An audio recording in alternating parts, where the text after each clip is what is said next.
Welcome to Shree's kitchen. আজ আমি রান্না করব মোচার ঘন্ট। মোচার ঘন্ট রান্না করার জন্য লাগছে একটা আস্ত মোচা।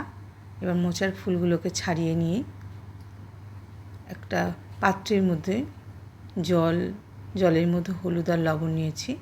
এবার মোচাগুলোকে ফুলের থেকে যে ডাঁটিগুলো আছে বেছে নিয়ে কুচিয়ে নিলাম। কুচিয়ে ওই হলুদ আর লবণ দেওয়া যে জলটা আছে তার মধ্যে দিয়ে দিলাম। 3টে আলু কুচিয়ে নিলাম। খানিকটা গোবিন্দভোগ চাল ভিজিয়ে রেখেছি। এবার মোচাটা সেদ্ধ করে জল ঝরিয়ে নিলাম। তারপরে একটা মিক্সিং জারে মশলা করে নিলাম, আদা, কাঁচা লঙ্কা আর কাজু দিয়ে। যে গোবিন্দভোগ চালটা ভিজিয়ে রেখেছিলাম একটু ভেজে নেব। এবার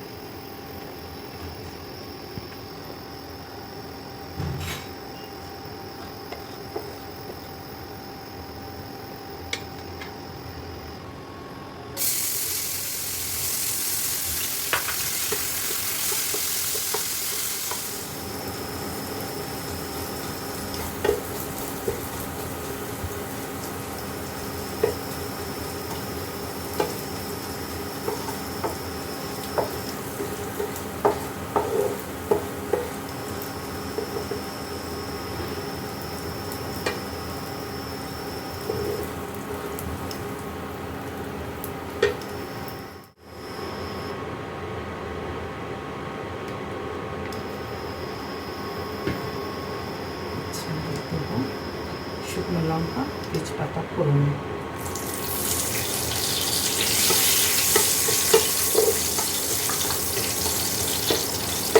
কেটে রাখা আলুগুলোকে ভেজে নেব।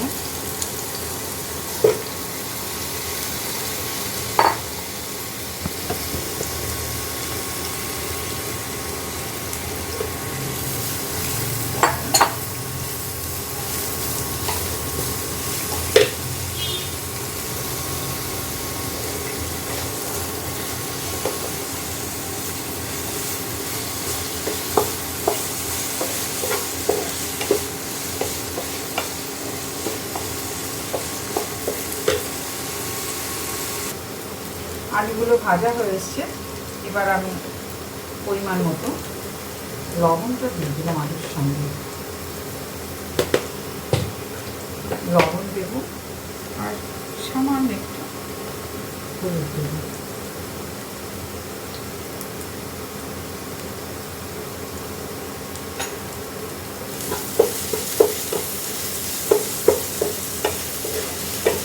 আলুটা ভাজা হয়ে এসেছে। এবার আমি সেদ্ধ করে রাখা মোচাটাকে অ্যাড করে দিই।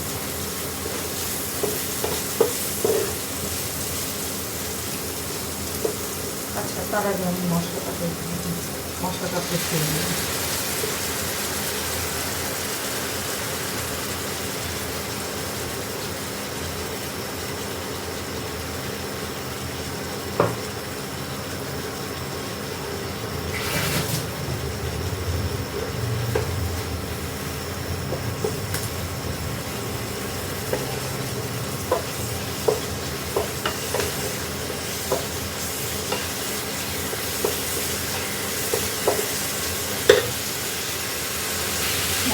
কষা হয়ে গেছে। এবার আমি সেদ্ধ করে রাখা মশলাটাকে দিয়ে দিচ্ছি।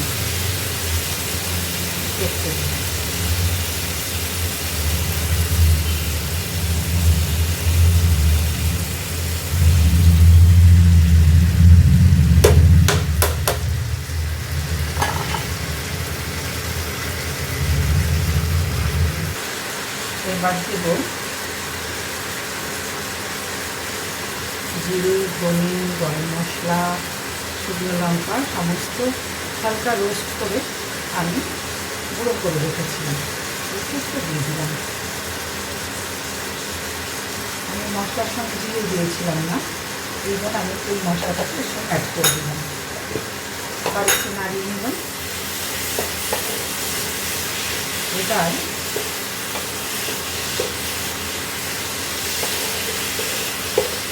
দিয়ে দেবো আমার ভেজে রাখা চালগুলোকে।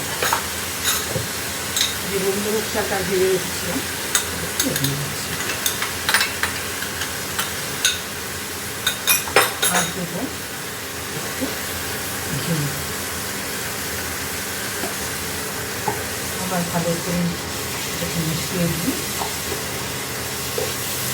অল্প একটু জল ঢেলে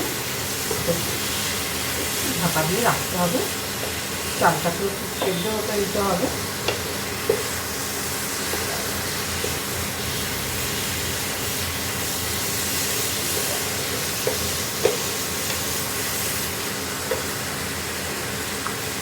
দিয়ে দেবো অল্প একটু জল।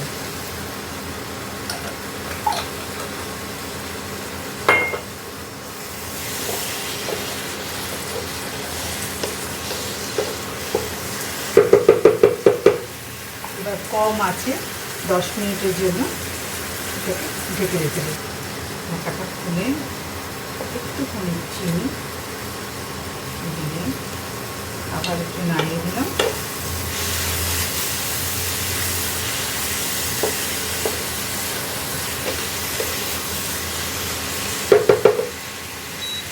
সিম করে দিতে হবে, খুবই কম, লো ফ্লেমে আবার খানিকটা সময় ঢাকা দিয়ে রাখতে হবে।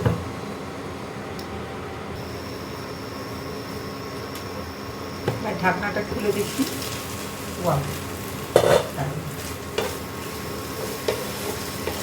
আমার মোচার ঘন্ট প্রায় শেষ হয়ে এসছে। এবার একটু নাড়িয়ে নেব, নাড়িয়ে নেব।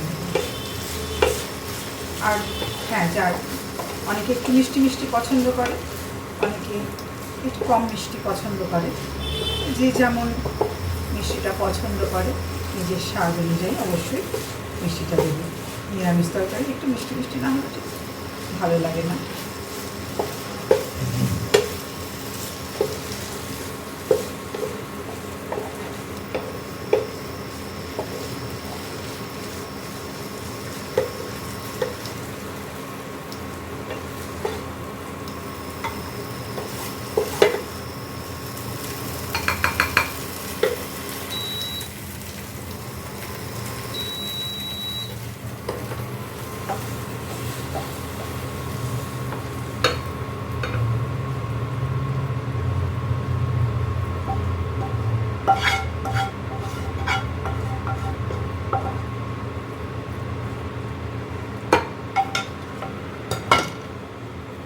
রেডি আমার নিরামিষ মোচার ঘন্ট।